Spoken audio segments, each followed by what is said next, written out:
Let's talk about a topic that I am extremely passionate about. And that topic is structuring the board of directors to add value. Why would you structure the board of directors to add value? When the board of directors has the correct composition, then the organization or the business grows and is able to communicate its values, its vision internally and externally to the outside world. The board of directors should be composed of professionals who have complementary skills, qualifications, and experiences. For example, there should be directors who are strong in the areas of finance, information technology, psychology, marketing, and potentially engineering. This will depend on the organization and why it's established. These various directors having different types of skills act as cogs in the vehicle that is the organization and ensure everything is working in harmony to achieve the goals of that entity, of that organization. Whether that organization is a business or a not for profit entity. The board should also contain non executive directors. Who are non executive directors? They are members who do not conduct business or are not involved in the day to day running of the business. This ensures that they have a fresh perspective and are unbiased when making decisions and providing advice to the board.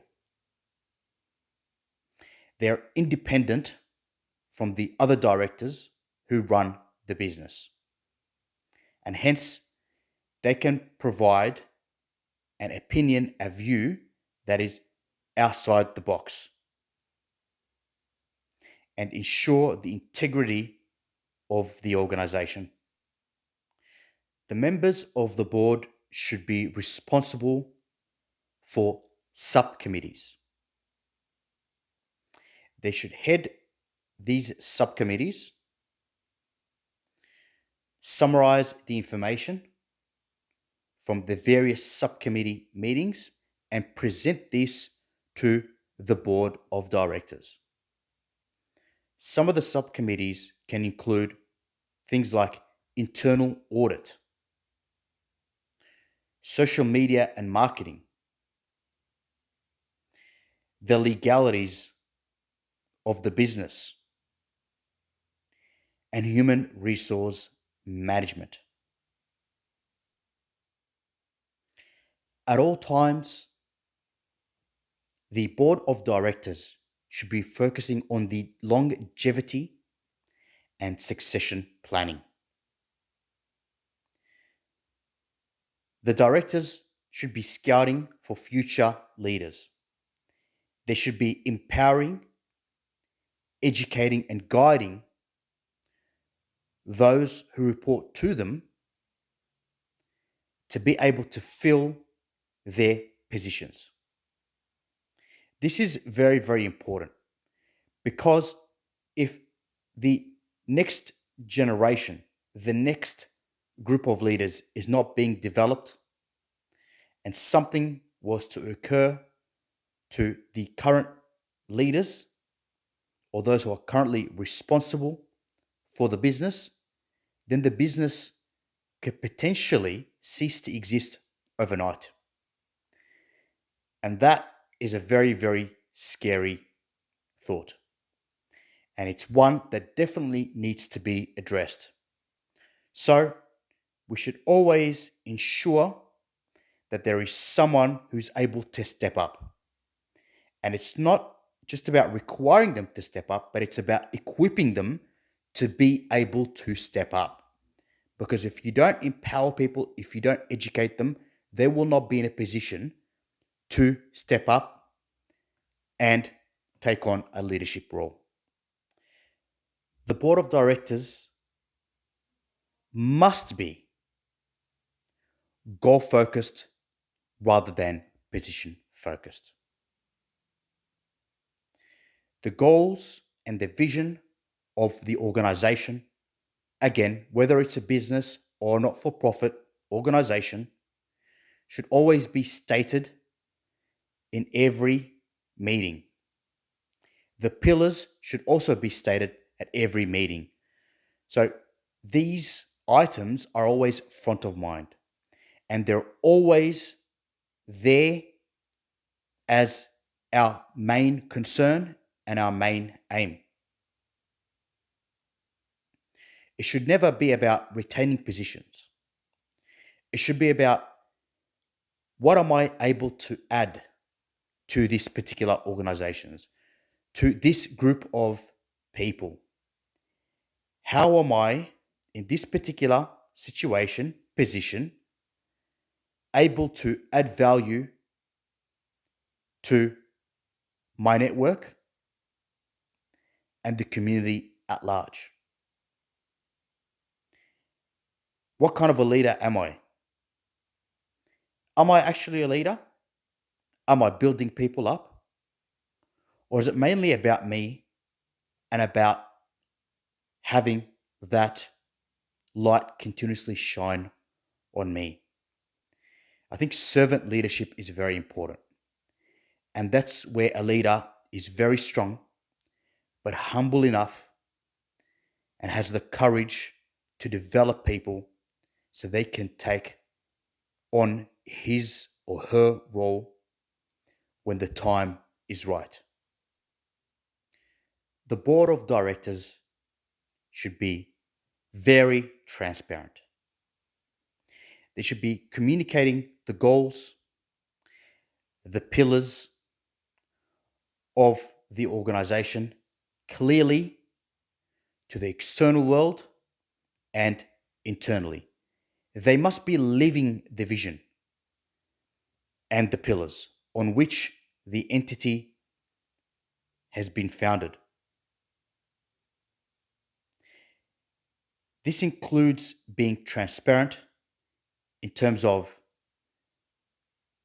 the finances of the entity and the goals that the entity is hitting or is not quite there just yet, and what the board of directors intends to do to ensure those goals and targets are met. Within a transparent culture, there must also be a strong desire and push to raise issues and concerns with the aim of tackling them head on, avoiding finger pointing, and a focus on learning and development. So problems are addressed with solutions. People grow and develop. There is longevity in the entity, and people are happy to actually come and work there or volunteer there. The board should promote a culture of accountability. So, you've trained your people, you've equipped them with everything that is necessary. You performance manage those who are struggling, and you've done everything that you can to help them. If the people on the team are not performing, then they need to be held accountable. Potentially, you might have the wrong person for the role. Potentially, the person might need some more guidance. So the board needs to determine what this particular person needs and whether or not they are a fit for the organization. If they're not a fit for the organization, then there's a better fit for them somewhere else. If they are a better fit and all that's required is further training and development, then they should be provided with all the tools necessary for them to be able to deliver on their objectives and the goals that they've been provided with.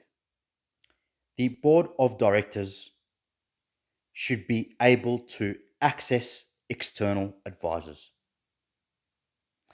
This is important because sometimes the skills that the directors on the board have are not sufficient to address a given problem.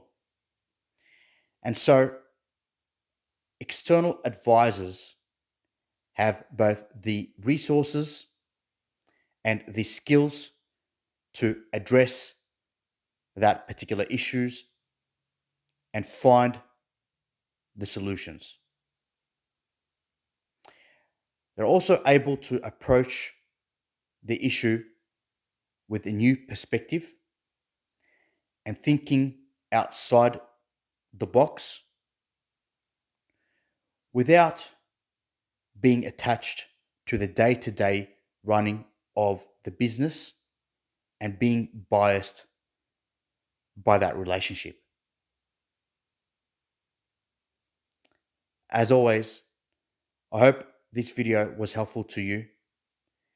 Let me know what your thoughts are, what topics you'd like to cover in the next video, and if you think the board should address any other issues or be structured in any other way to ensure that it adds value. Like this video and subscribe to be notified of the next video as it comes out. Thank you for watching. All the best till next time.